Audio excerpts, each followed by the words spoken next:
Tax से जुड़े हर उलझनों को दूर करने के लिए लेकर हम हाजिर हैं आपका पसंदीदा शो टैक्स गुरु, जहां हम नियमों के दायरे में रहकर टैक्स बचाने के बेहतरीन तरीके आपको बताते हैं।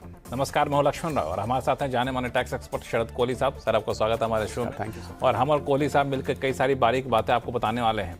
मिसाल के तौर पर आपको हम बताएंगे कि अगर आपके एम्प्लॉयर ने TDS जमा नहीं किया है तो आपके लिए क्या मुसीबत आ सकती है। विदेश की अपनी संपत्ति का खुलासा करने में हो गई आपसे भूल तो सरकार ने दिया है आखिरी मौका। क्या है नई डिस्क्लोजर स्कीम की बारीकियां, और साथ में आपको ये भी बताएंगे कि शेयरों की खरीद बिक्री में ब्रोकरेज पर होने वाला खर्च कैपिटल गेन्स में शामिल होगा या नहीं। ये तीन बातें होंगी, साथ ही साथ आप लोगों के सवाल भी आएंगे, उनके भी जवाब देने की कोशिश करेंगे। लेकिन सबसे महत्वपूर्ण बात वह है TDS को लेकर के। दरअसल एम्प्लॉयर हर बार TDS आपका काटता है, लेकिन कई सारे मामले आते हैं कि एम्प्लॉयर ने आपका TDS आपसे तो काट लिया लेकिन सरकार के खाते में नहीं जमा कराया। तो सरकार किसको पकड़ेगी, आपको कि आपके एम्प्लॉयर को? क्या आपके लिए मुसीबत है? कोहली साहब। बिल्कुल लक्ष्मण, बहुत सारे इसमें सवाल आते थे और सालों से आ रहे हैं कि उन्होंने जॉब छोड़ दी, टैक्स कट गया, बाद में फॉर्म 16 इशू हुआ, उसमें देखा कि उसमें टैक्स ही नहीं था, जमा वाले हिस्से में टैक्स नहीं था। अब हुआ क्या कि आपको याद होगा, पहले हमारे पास कई सारे सवाल इसमें आए हैं और अगर आप कोर्ट के केसेस पर जाएं, एपिलेट अथॉरिटी के केसेस पर जाएं, तो कुछ फैसले ऐसे भी आए लक्ष्मण जहां पर एम्प्लॉय को 2 बार देना पड़ा। मतलब एक बार तो वहां कट गया और उसने जमा नहीं किया, अब क्योंकि सरकार के पास तो आया नहीं, तो ये भी फैसला आया कि भाई इसमें एम्प्लॉय को देना चाहिए क्योंकि अल्टीमेटली तो एम्प्लॉय की लायबिलिटी बनती है।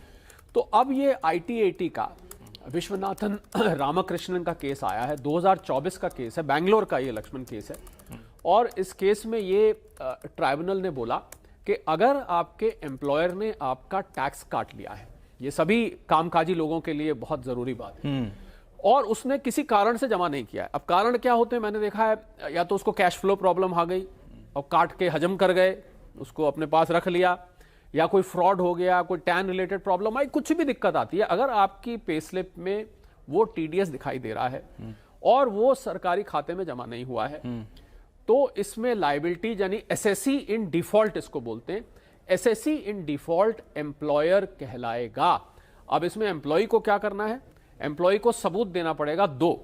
एक तो अपनी पे स्लिप दिखानी पड़ेगी डिपार्टमेंट, दूसरा अपनी बैंक स्टेटमेंट दिखानी पड़ेगी जहां पर आपकी सैलरी आ रही है कि नेट आपकी कितनी सैलरी आई। अगर डिपार्टमेंट ये कन्विंस हो जाता है कि आपकी पे स्लिप में से वाकई ही TDS जो है कट गया है, पर ये एम्प्लॉयर साहब जो हैं उसको लेके हजम कर गए हैं और आगे नहीं जमा कराया है, तो SSE इन डिफॉल्ट एम्प्लॉयर को माना जाएगा। मुझे लगता है लक्ष्मण बहुत ही लैंडमार्क जजमेंट है।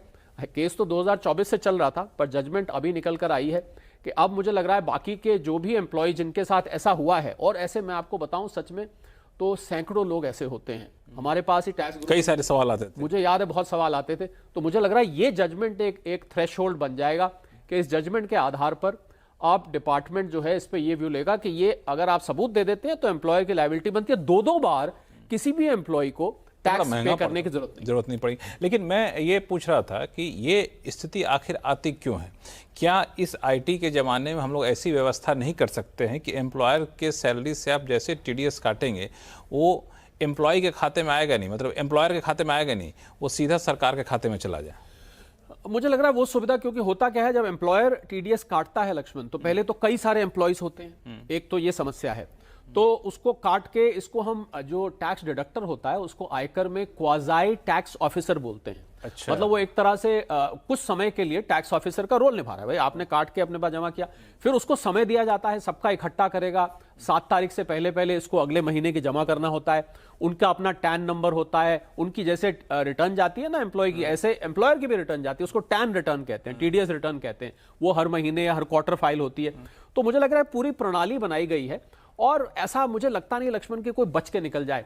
सरकारी पैसे को अपने लिए इस्तेमाल कर लेना बहुत बड़ा जुर्म है और इसकी बहुत सख्त पेनल्टी है। और मैं आपको बताऊं प्रोसिक्यूशन तक का यहां पर प्रोविजन है, यानी कि उस ऑफिसर को, यानी कि उस मैनेजर को जो भी इंचार्ज है TDS का, उसको जेल तक हो सकती है। तो ये इसमें बहुत कड़ी कार्रवाई करी जाती है, तो इसमें बचने के है नहीं। बाकी आपका जो सुझाव है वो बहुत अच्छा है कि अगर किसी तरह रियल टाइम में जैसे ही कटे वो फौरन जाता जाए। मैं उम्मीद करता हूं कि टेक्नोलॉजी इतनी विकसित हो जाए कि ऐसा हो जाए। नहीं, आपसे बात करते करते एक और मेरे ख्याल आया कि जैसे मेरा TDS कटा और TDS जमा हुआ तो एसएमएस क्यों नहीं आ सकता है कि हाँ जी आपका टीडीएस जमा हो गया, जैसे पीएफ का आना शुरू हो गया, आपने नोटिस किया नहीं, ये बिल्कुल हो सकता है कि जैसे ही जमा हो, और इसको करना ये पड़ेगा कि उनको एक फोन का सॉफ्टवेयर लेके फोन नंबर्स डाल के, और जैसे जैसे क्रेडिट होता जाए, मुझे लग रहा है ये तो कोई बहुत मुश्किल काम नहीं है, ये किया जा सकता है। हाँ, अगर एसएमएस नहीं आया है तो फिर तो एम्प्लॉय को पहले ही शक हो जाएगा कि एसएमएस नहीं आया तो एम्प्लॉय जाके चेक कर लेगा, अच्छा बताइए। जैसे पीपीएफ में पीएफ में देखता हूँ, पीएफओ में जो भी एम्प्लॉयर काटता है तुरंत में एसएमएस आता है कि आपके इस महीने का पीएफ यहाँ पे क्रेडिट हो गया। हालांकि मैं आपको ये बताऊं कि एम्प्लॉयर के बीच में काफी कशमकश होती है इस मैटर को लेके, क्योंकि जब टैक्स नहीं जमा हुआ है फॉर्म 16 में दिख जाता है वो तो, और आपको अल्टीमेटली 26 AS में दिखता है मेरा तो टैक्स ही नहीं है, तो एम्प्लॉयज को कभी भी चेक कर सकता है। और काफी मैंने तो लड़ाई झगड़े भी होते दिखे हैं एम्प्लॉयर और अकाउंट डिपार्टमेंट के बीच में कि मेरा टैक्स आपने काट लिया, तो वो उनके पास कोई जवाब बनता नहीं, क्योंकि या तो उन्होंने रोक रखा होता है या खा पी के हजम कर जाते हैं, जो भी होता है। हाँ, जो भी रहा, लेकिन ये है कि अब बहुत सारी चीजें आ गई, तकनीक आ गई, जिसका इस्तेमाल करके इन सब चीजों को कम से कम दूर कर सकते हैं। तो सुझाव बहुत अच्छा। हाँ, ट्रिब्यूनल के फैसले का इंतजार क्यों करना। खैर, लेकिन अच्छा आपने समझाया, बहुत सारे जो एम्प्लॉय हैं उनके लिए राहत की बात है, अगर उनका और एम्प्लॉयर्स के लिए चौकन्ना होने की बात है। अगर आपके साथ भी ऐसा हुआ तो जैसा कि कोहली साहब ने बताया, इस रास्ते का पालन करिए, कहीं कोई दिक्कत नहीं है, टेंशन लेने की जरूरत आपको है नहीं। अब चलते हैं सवाल जवाब का सिलसिला शुरू करते हैं। सबसे पहले चलते हैं सूरत, जहां से विनीत अग्रवाल साहब हमारे साथ फोन लाइन पर जुड़ चुके हैं। विनीत जी नमस्कार। नमस्कार सर, नमस्कार। बताया जाए, कोहली साहब हैं हमारे साथ। तो हाँ जी, आप दोनों का कार्यक्रम मैं रेगुलर देखता हूँ, और आपका लहजा, समझाने का तरीका, बोलने की शैली मुझे बहुत पसंद है। बहुत बहुत धन्यवाद हौसला बढ़ाने के लिए। हाँ जी सर, मेरा सवाल ये है, मैं अपने फैमिली में प्राइमरी अर्निंग मेंबर हूँ। अच्छा। और मेरे पास टाइम नहीं होता कि मैं स्टॉक मार्केट में स्विंग ट्रेड या ऐसा कुछ करूँ, तो क्या मैं मनी लेंड कर सकता हूँ अपने किसी फैमिली मेंबर को, मेरे पेरेंट्स को या अपनी स्पाउस को, जो एक्टिवली उस मनी लेंड किए हुए मनी को यूज करके कैपिटल गेन ले ले, और फिर फाइनेंशियल ईयर क्लोजर में अकाउंट सेटल करते हुए मेरा मनी इंटरेस्ट भी मुझे लौटा दे? क्या ये लीगल ऑप्शन है या उसे इंटरेस्ट देना पड़ेगा? अगर देना पड़ेगा तो कितना प्रतिशत? हालांकि सीधा टैक्स गुरु से जुड़ा हुआ सवाल नहीं है, लेकिन चूंकि टैक्स भी इसमें आता है तो दोनों पहलू को समझा दीजिए। नहीं, बिल्कुल टैक्स से संबंधित भी है। क्योंकि जब आप पैसा देते हैं तो, क्योंकि इन्होंने इंटरेस्ट की बात करी, इसमें ऐसा है विनीत कि आप अगर अपने स्पाउस को दे रहे हैं तो स्पाउस में क्लबिंग प्रोविजन अप्लाई होते हैं। मैं नए आयकर अधिनियम की बात करूं 2025 वाले की, तो उसमें सेक्शन 99 लक्ष्मण अब क्लबिंग कहता है। तो अगर आप स्पाउस को आपने लेंड किया और स्पाउस ने उससे ट्रेडिंग करी या कहीं इन्वेस्टमेंट किया, उस पर रिटर्न आया या कोई प्रॉफिट हुआ, वो फिर आपकी इनकम में विनीत क्लब हो जाएगा। अब इसमें लक्ष्मण बहुत ग्रे एरिया है कि आपने पत्नी को गिफ्ट किया या पत्नी को लोन दिया या फिर पत्नी को खर्चे के लिए पैसे दिए, या अब कुछ भी हो सकता है।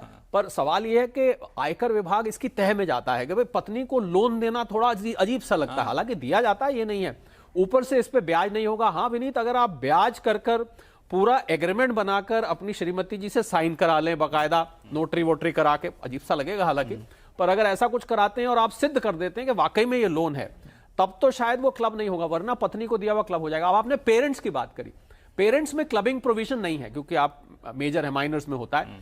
तो पेरेंट्स को आप लेंड करते हैं, पर ऐसा देखा गया है आयकर में, जो हम केसेस देखें कि अगर ब्याज मुक्त आपने लोन दिया है फैमिली मेंबर को, तो वो लक्ष्मण उसकी फिर सैंक्टिटी जो है उस पर प्रश्न चिन्ह लगता है कि भाई आपने ब्याज मुक्त फैमिली मेंबर को दिया है तो आपने बेसिकली गिफ्ट दिया, हालांकि आपकी इंटेंशन वापस लेने की है। पर विनीत, सैद्धांतिक रूप से मैं बताऊं आपका सवाल का सीधा जवाब कि अगर आप जेन्युइनली लोन ले रहे हैं, बाकायदा उस पर अगर इंटरेस्ट भी दिखा देते हैं तो, और अब आपने कहा कितना इंटरेस्ट होता है, नॉर्मली आप बैंक इंटरेस्ट के बराबर कर सकते हैं। बैंक इंटरेस्ट 5-6% है, ये आपके और उनके बीच की बात होती है इस पे। पर हाँ, मार्केट रेट से कम जब इंटरेस्ट रेट्स होता है तो इसमें डीम्ड इनकम के प्रोविजंस भी होते हैं। थोड़ा सा विनीत ये ग्रे एरिया मुझे नजर आता है अगर आप ऐसा करना चाहते हैं, पर आप करिए, पर कागजात अपने पुख्ता रखिए, बैंक से करिए, सब कुछ बैंक से करिए, इंटरेस्ट भी रखिए। पत्नी को यह ध्यान रखिएगा कि पत्नी में क्लबिंग प्रोविजन अप्लाई करते हैं। अच्छा, पत्नी में क्लबिंग प्रोविजन अप्लाई करते हैं। मान लिया जब उन्होंने पेरेंट्स को पैसा दे दिया कि देखो ये मेरे पास समय नहीं होता है ट्रेडिंग वगैरह करने का, ये पैसा 10 लाख रुपया 50 लाख रुपये रख लो, आप ट्रेडिंग वगैरह करो, अब बाद में मुझे हिसाब किताब करके दे देना, तो वहाँ पे क्या होगा? नहीं, उसी का ये पूछ रहे थे कि उन्होंने वहां पैसा दिया। नहीं, तो पैसा दिया तो मान लिया पिताजी को दिया, पिताजी को तो या तो गिफ्ट दिया, अगर आप पिताजी को गिफ्ट दे रहे हैं वो फिर क्लबिंग नहीं हो। क्लबिंग वो जो शेयर पे कमाई की उसका क्या हिसाब किताब? वो शेयर की कमाई फिर पिताजी के खाते, पिताजी खाते। अगर आपने गिफ्ट किया है। पर यहां पर विनीत ये कह रहे थे कि मैं उनको लोन देना चाहता अच्छा, हूं। लोन देना। तो लोन में तो क्या है कि लोन लेके वो ट्रेडिंग कर रहे हैं, फिर आपको वो बाद में पैसा वापस देंगे, हालांकि इनकम उन्हीं की बनेगी, पिताजी की ही बनेगी। तो वो इनकम जो बनेगी वो अगर इनके खाते में ट्रांसफर करेंगे तो उस पे इनको पैसा टैक्स नहीं लगेगा? नहीं, जो लोन जब वो वापस करेंगे, लोन नहीं, मान ले शेयर मान ले 10 लाख रुपए दिए, 5 लाख रुपए को उनको प्रॉफिट होगा शेयर, वो 5 लाख जब देंगे। उसका तरीका यह है कि पिताजी फिर इनको वापस एक गिफ्ट की तरह कर दें। पर इस सारे मुद्दे में आप, मुझे पता है आप सवाल क्यों पूछ रहे हैं, और जिस कारण से आप सवाल पूछ रहे हैं ना, उसी कारण में उत्तर छुपा हुआ है। क्योंकि अगर इंटेंशन है टैक्स इवेड करने की तो पकड़े तो ऐसे में फिर डिपार्टमेंट इन सब चीजों को दरकिनार कर देता है। ये इसमें मेन चीजों में कहना चाह रहा था कि टैक्स इवेजन की अगर इंटेंशन है कि आपने फायदा उठा रहे हैं कि अब क्योंकि मेजर है तो क्लब नहीं होगा, उनको दे दिया, फिर उन्होंने कमाई, फिर उन्होंने आपको दे दिया, तो अल्टीमेटली टैक्स तो देखिए दोनों में से एक को देना ही पड़ेगा, इससे बच नहीं सकते। विनीत जी, कोई कंफ्यूजन? मैं ये बोलना चाह रहा, लोन नहीं है, मैं लेंड कर रहा हूँ, बट वो फाइनेंशियली दो अलग अलग एंटिटी मानी जाती है, तो वो उसको लोन मानेंगे, राइट? वो लेंड नहीं, लेंड को कुछ समझते नहीं, इंटरेस्ट लेंडिंग कुछ होता नहीं। लेंड तो, लेंड और लोन तो एक ही बात हो गया। Lending is a term use for giving loan. वो आपने जब लेंड किया है उनको तो वो उनकी इनकम बन जाएगी, पर पैसा आप एक एग्रीमेंट अपने आपस में बना लीजिए, एक चिट्ठी से एक्सचेंज कर लीजिए कि भाई बाद में आप मुझे वापस कर, पर उससे जो कमाई हो रही है, जो अभी लक्ष्मण बात कर रहे थे, और आप तो लक्ष्मण जी के वैसे ही फैन है, जो उन्होंने आपकी तरफ से एक और सवाल पूछ लिया, तो मुझे लग रहा है कि जो कमाई हो रही है वो अगर आपके पिताश्री अपनी इनकम में दिखा रहे हैं तो फिर मुझे इतनी दिक्कत इसमें नहीं नजर आती चाहिए, बशर्ते कि पिता से इनकम टैक्स कैटेगरी में आते हो, ब्रैकेट में आते हो ना। हाँ, इस इनकम की वजह से हो सकता है आ जाएंगे, क्योंकि आप मान लिया आप 30% पे आ रहे हो, पिताजी लोअर ब्रैकेट में आ रहे हो, हाँ, हो सकता है इनकम इतनी बड़ी हो जाए कि वो ब्रैकेट में आ जाए।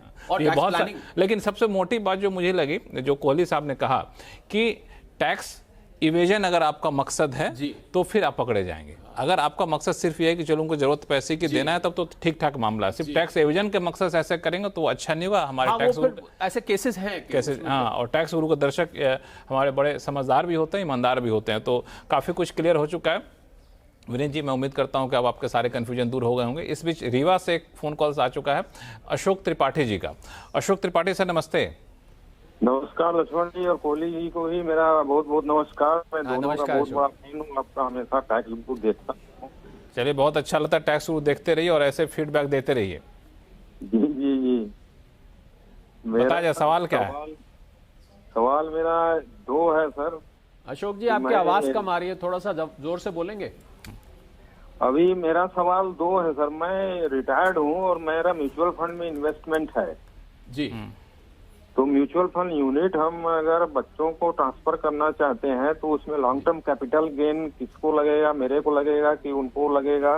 और दूसरा ये है मेरा सवाल सर कि अगर हम म्यूचुअल फंड में इन बिटवीन स्विच करते हैं किसी में अपने अकाउंट में ही, और म्यूचुअल फंड मेरा जो इन्वेस्टमेंट है उसमें से अगर हम स्विच करते हैं तो उसमें कैपिटल गेन लगेगा कि नहीं लगेगा? अच्छा, चलिए, पहला सवाल आपका अशोक जी है कि अगर आप बच्चों को ट्रांसफर कर देते हैं तो अगर आपके बच्चे 18 साल से कम उम्र के हैं तो आप बच्चों को गिफ्ट करेंगे, हो तो उनके नाम जाएगा, पर उससे होने वाली अशोक जी जो इनकम है वो आपके हाथ में क्लब हो जाएगी। उसको हम सेक्शन 99 जो नया एक्ट है उसके अंतर्गत हम लेते हैं, तो वो आपके क्लबिंग हो जाएगी। दूसरा आपका सवाल था कि अगर आप स्विच करते हैं तो देखिए, स्विचिंग का क्या है कि जिस फंड से आप माइग्रेट करके दूसरे फंड में जा रहे हैं उस पर अगर आपको कैपिटल गेन हो रहा है तो वो कैपिटल गेन आपको देना पड़ेगा। फिर दूसरी जो जिसमें आपने स्विच किया है उसकी डेट ऑफ एक्विजिशन उसी स्विचिंग डेट से मानी जाएगी।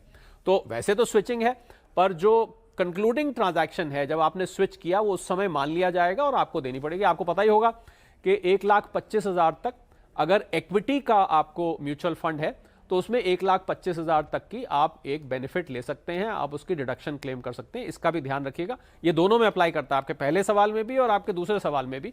मैं उम्मीद करता हूं कि आपके दोनों सवालों का जवाब मिल गया होगा।